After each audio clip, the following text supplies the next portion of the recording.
la gloire de Dieu, la faveur de Dieu, la présence de Dieu est tout mon désir.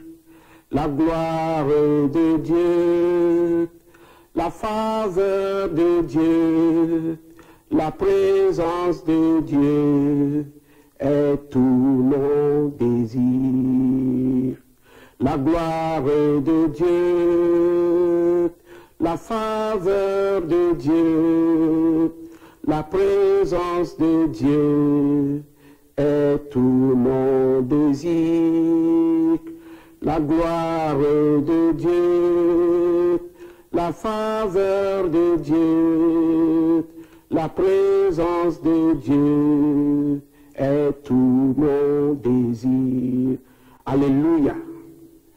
Nous donnons gloire et honneur à notre Seigneur et notre Dieu qui nous a donné cette faveur de nous retrouver en ce temps de Noël où nous nous souvenons de la naissance de notre Seigneur Jésus-Christ et qui nous donne aussi une occasion de prêcher l'évangile à toutes les nations pour que ceux qui ne sont pas encore en Christ puissent venir et recevoir en lui la vie éternelle. Le message que nous donnons à ce moment est intitulé « Emmanuel, Dieu avec nous ». Et nous lisons donc dans le livre de Matthieu, au chapitre 1er, les versets 18 à 23.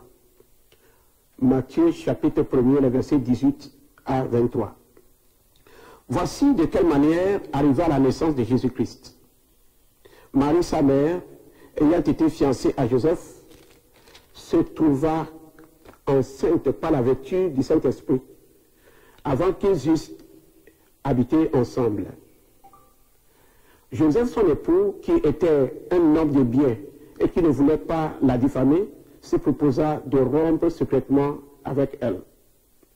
Comme il y pensait, voici, un ange du Seigneur lui apparut en songe et dit, « Joseph, fils de David, ne crains pas de prendre avec toi Marie, ta femme, car l'enfant qu'elle a conçu vient du Saint-Esprit. Elle enfantera un fils et tu lui donneras le nom de Jésus. C'est lui qui sauvera son peuple de ses péchés. » Tout cela arriva afin que s'accomplisse ce que le Seigneur avait annoncé par le prophète. Voici, la Vierge sera enceinte, elle enfantera un fils, et on lui donnera le nom d'Emmanuel, ce qui signifie Dieu avec nous. Amen. L'événement dont nous venons de faire la lecture est ce qui s'est passé au moment où Jésus naissait. Et Ésaïe avait déjà auparavant fait la prophétie à son sujet. Beaucoup d'autres prophètes avaient parlé de l'avènement de ce Messie, le Fils de Dieu, qui viendrait délivrer le peuple d'Israël de la main de ces oppresseurs qui étaient les autres nations, qui leur faisaient régulièrement la guerre et qui les amenaient en captivité. Donc, il est arrivé que, au moment où ils attendaient impatiemment la venue de ce Messie, quelques 500 ans avant la venue de Jésus-Christ, cette prophétie était arrivée. Mais après cela, il y avait eu un moment de silence, un moment où le peuple n'entendait plus la voix de Dieu. Il n'y avait plus de prophétie, il n'y avait pas de vision, il n'y avait pas non plus de songes provenant de Dieu. Et le peuple était entièrement dans des ténèbres et il se plaignait. Et malgré cela, les souffrances ne faisaient que se multiplier. Et c'est après les 700 ans que Jésus est né. Et quand Jésus est né, lorsque l'écrivain, ou bien lorsque Matthieu était en train de rédiger cette histoire il répète ou bien il reprend la prophétie du prophète Ésaïe au sujet de cette naissance. Il était dit dans le livre d'Ésaïe, le chapitre 7, verset 14, il dit « C'est pourquoi le Seigneur lui-même vous donnera un signe. Voici, la Vierge sera enceinte, elle enfantera un fils, et on lui donnera le nom d'Emmanuel. » Maintenant, lorsque Matthieu reprenait cette prophétie, il a expliqué ce que signifie Emmanuel. Il dit Emmanuel, qui était en hébreu, signifie Dieu avec nous. David était en train d'écrire non plus en hébreu, mais il utilisait le grec et a expliqué au monde entier le sens du mot Emmanuel, qui est Dieu avec nous. Cela signifie que lorsqu'il était arrivé que le peuple n'entendait plus la voix de Dieu, ça veut dire qu'ils ont perdu la présence de l'Éternel. Puisque Dieu ne leur parlait plus. Peut-être à cause de la multiplication de leurs péchés, peut-être Dieu l'avait fait aussi intentionnellement pour que lorsque la personne du Sauveur ou du Messie va arriver, cela va leur donner une grande joie pour qu'ils s'associent ou bien qu'ils se rassemblent autour de lui et recevoir le bonheur de la personne de Jésus-Christ. Donc le message de Matthieu était un message d'espoir, un message de joie, un message de bonheur, un message qui revigore la société juive au sujet de la personne de Jésus. Et cela veut dire que Dieu est avec nous, Emmanuel. Pourquoi Emmanuel? Dieu avait été une fois avec le peuple, mais ils ont perdu sa présence. Nous pouvons donner quelques exemples d'Adam et Ève dans le jardin d'Éden. Au départ, Dieu était avec eux. Ils voyaient régulièrement la face de Dieu. Ils avaient la présence de Dieu. Mais lorsque le péché est arrivé, ils n'ont plus vu Dieu, puisque Dieu les avait chassés du jardin d'Éden. Ils ont perdu non seulement la présence de Dieu, ils ont perdu aussi la gloire de Dieu à cause du péché. Et lorsque nous voyons Moïse aussi, Moïse était un homme qui voulait œuvrer pour le bonheur du peuple d'Israël en Égypte. Mais quand il a tué un Égyptien, il a dû prendre la fuite pour aller dans le désert. Après 40 ans dans le désert, où il était un homme recherché en Égypte, Dieu l'appelle dans le buisson Adam, il dit, je veux t'envoyer en Égypte. Là, il dit, moi, aller en Égypte, et il a tout fait pour se dégager de ce commandement que Dieu voulait lui donner. Mais Dieu a insisté sur lui comme celui qui devait aller en Égypte.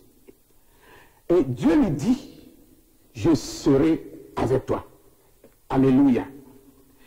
Et cette parole de l'Éternel a fait que lorsque finalement Moïse a accepté d'aller en Égypte, ce n'était plus lui en Égypte. C'était l'Éternel Dieu en lui. L'Éternel Dieu avec lui. Et Moïse a fait des prodiges, des signes et des miracles en Égypte. Et cela lui a donné l'occasion de pouvoir prendre tout le peuple et de les sortir de l'Égypte, sortir de cette captivité, sortir de cet esclavage en Égypte. Et ils sont partis. Et quand ils sont arrivés au bord de la mer Rouge,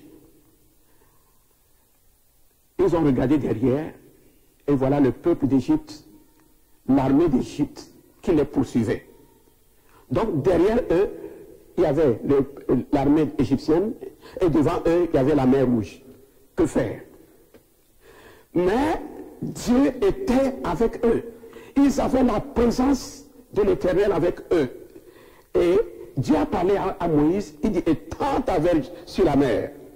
Il a étendu, et la mer s'est fondue, le sol aride a apparu, et ils ont marché au travers de la mer, ils sont sortis, et quand le peuple égyptien, l'armée égyptienne, qui n'avait pas, elle, la présence de Dieu, ils sont arrivés, ils ont dit, mais nous allons aussi rentrer. Une fois qu'ils sont rentrés, la parole dit que Dieu a enlevé les roues de leur char, parce qu'ils n'avaient pas la présence de Dieu. Ils ont péri là-bas. Donc la présence de Dieu était vraiment, vraiment importante. Lorsque nous voyons encore ce qui s'est passé à Jéricho, quand ils devaient aller combattre le peuple de Jéricho, ils sont arrivés, ils ont trouvé une ville complètement fortifiée. Il n'y avait rien à faire. Mais ils avaient la présence de Dieu. Lorsqu'ils sont arrivés tout juste là-bas, il a trouvé un homme armé. Il s'est avancé vers lui, il lui a demandé, est-ce que tu es pour nous ou pour notre ennemi? Et le monsieur lui a dit, non, je suis le capitaine de l'armée de l'Éternel. Je suis maintenant arrivé. Et qui était cet homme? C'était l'ange de l'Éternel. C'était la présence de Dieu. Il dit, maintenant, je suis arrivé pour diriger moi-même l'armée de l'Éternel. Et c'est pour cela que Dieu leur a dit de faire seulement le tour de la ville de Jéricho. Ils l'ont fait 7 jours, le 7e jour, ils l'ont fait 7 fois. Et les murs de Jéricho se sont écoulés. Alléluia. La présence de Dieu. Dieu avec nous. Et lorsque nous retournons encore vers la mer Rouge, au moment où les Égyptiens venaient, Dieu a fait quelque chose. Il y avait une colonne de nuée qui a séparé les deux groupes. Et le côté Israël était illuminé et le côté Égypte était en ténèbres. Alléluia. Et c'est là que Dieu a fait que tout le temps ils étaient là, ils ne pouvaient pas s'affronter. L'Égypte ne pouvait pas les toucher jusqu'à ce que Dieu ait fondu la mer. Donc cette colonne de feu, cette colonne de nuée était la présence elle-même de l'Éternel. Parce que pendant la nuit, lorsque les gens voyageaient, cette colonne même était toujours au-dessus d'eux pour les protéger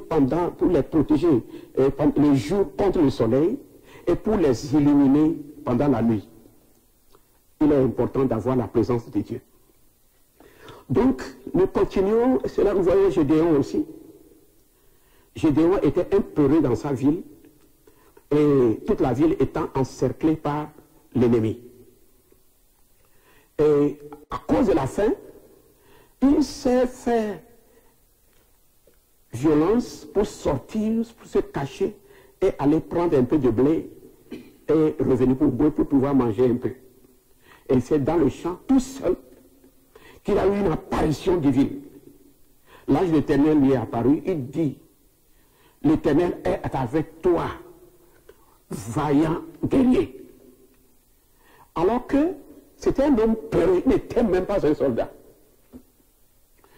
Et pour ce que l'ange lui a dit, l'Éternel est avec toi, finalement, Dieu l'a renforcé, il l'a fortifié, et il est allé combattre avec 300 hommes, des milliers de soldats ennemis, et il les a vaincus pour la gloire de l'Éternel. Nous voyons aussi Daniel dans la fosse au lion. Des lions affamés. Daniel a été jeté dans la fosse au lion parce qu'il adorait Dieu, parce qu'il faisait la volonté de Dieu, parce qu'il n'était pas un homme truqué.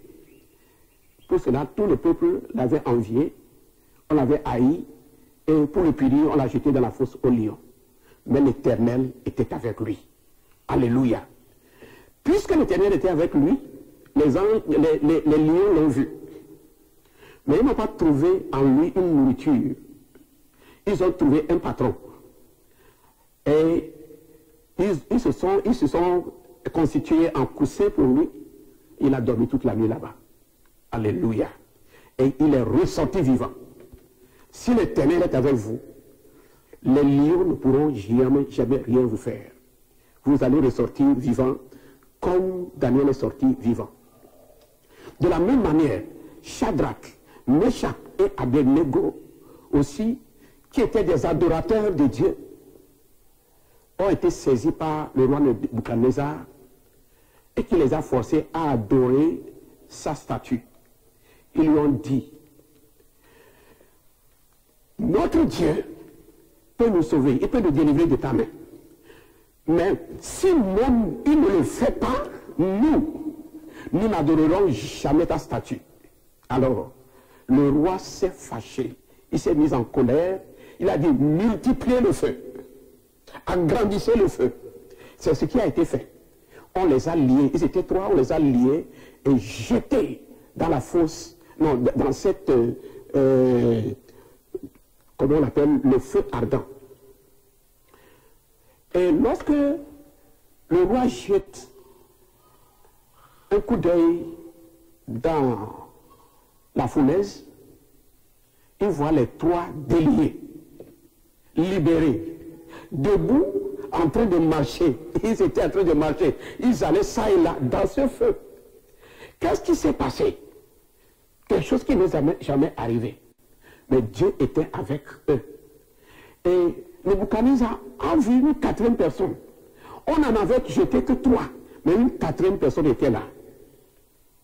Et lui-même a dit qu'il ressemblait au Fils de l'Éternel. C'était la présence de Dieu. C'était Dieu lui-même qui agissait. Et ils sont ressortis. Il n'y avait même pas un brin de leurs cheveux qui était brûlé. Ces exemples nous montrent la compréhension de Emmanuel, la présence de Dieu. Donc quand il y a Emmanuel, on est libre. Quand il y a Emmanuel, on est délivré. Quand on est Emmanuel, on ne pleure pas, mais on jubile. Parce que Dieu est avec son peuple. Dans Exode 33, Moïse a dit quelque chose. Puisqu'il connaissait l'importance et la signification de la présence de Dieu. À un moment, Dieu était dépassé avec la désobéissance du peuple d'Israël lorsqu'ils étaient en train d'aller vers Canaan. Et Dieu s'est mis en colère. Il a appelé Moïse, il dit, maintenant, si je continue à marcher avec vous, à cause de votre désobéissance, je vais détruire le peuple. Pour cela, moi je ne vais plus avec vous. Je vais envoyer un ange pour vous conduire. Et Moïse lui dit, Éternel, si tu ne vas pas avec nous, si ta présence n'est pas avec nous pour aller, ne nous laisse pas sortir, bien quitter ici. Donc il a plaidé pour la présence de l'Éternel dans le voyage. Et finalement, Dieu a accepté ses requêtes et il est allé avec eux. Donc la présence de Dieu était une chose très importante. Puisqu'il fallait marcher au milieu des ennemis, il fallait marcher au milieu des animaux féroces, il fallait marcher au milieu de toutes les adversités. Donc Dieu a promis au peuple la venue de Messie. Et une personne qu'on appelle le Christ. Le Christ signifie la personne qui est ointe. Et cette personne ointe, c'est le Seigneur Jésus. Et que le peuple attendait impatiemment. Ils attendaient seulement que cette apparition soit faite. Car ils souffraient horriblement entre les mains de leurs ennemis, de ceux qui les persécutaient. Donc, Emmanuel est né. Et lorsqu'il est né,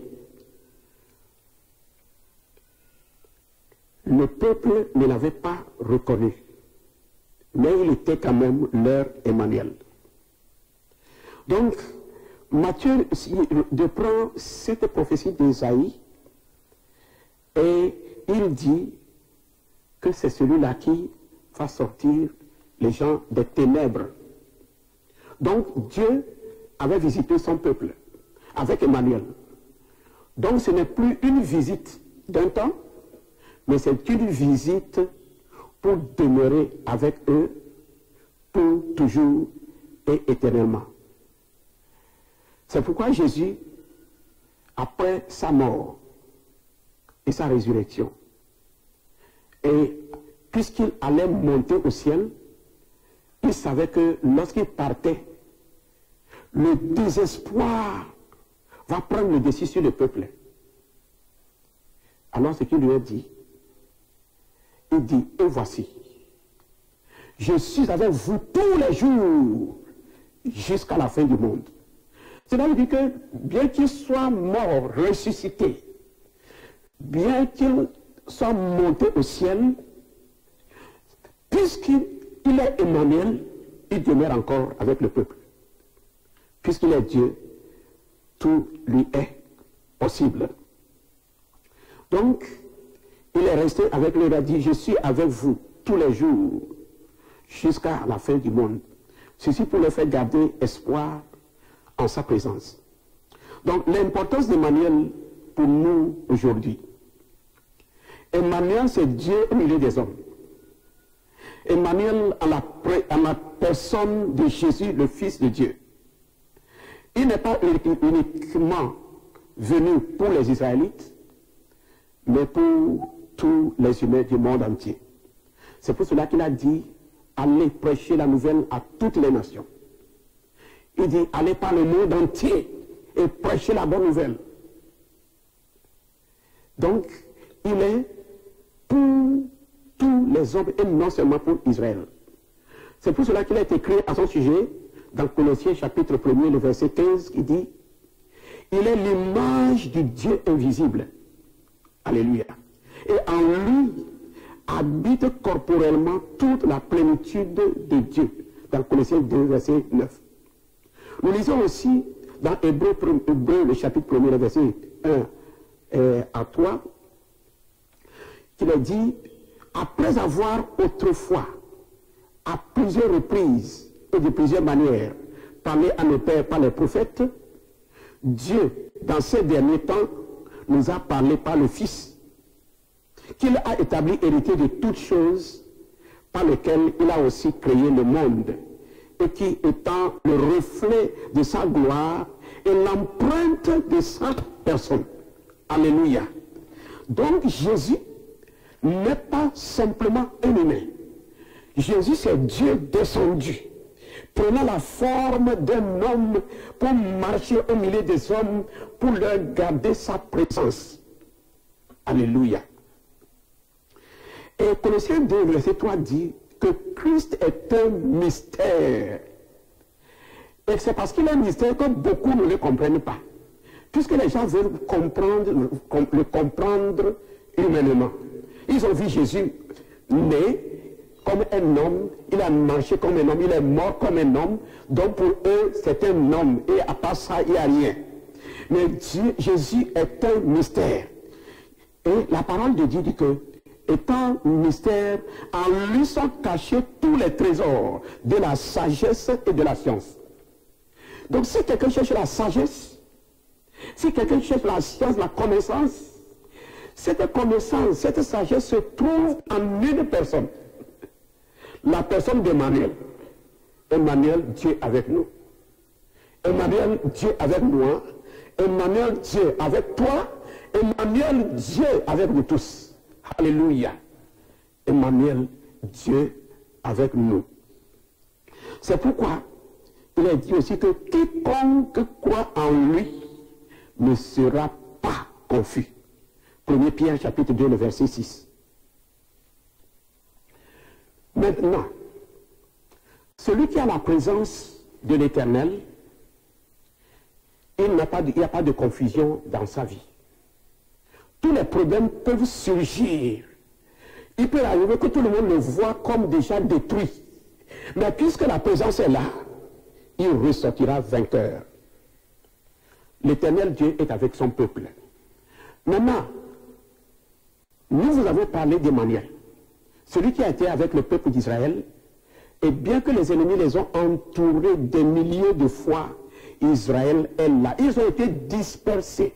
Leur langue même est perdue. Mais après 1000 ans, ils sont retournés dans leur pays. Et leur langue, ils l'ont encore retrouvée. Des choses impossibles, mais devenues possibles à cause de la présence de Dieu. Et c'est ce Dieu, cet Emmanuel en qui j'ai cru. Et si je vis aujourd'hui, c'est par sa grâce.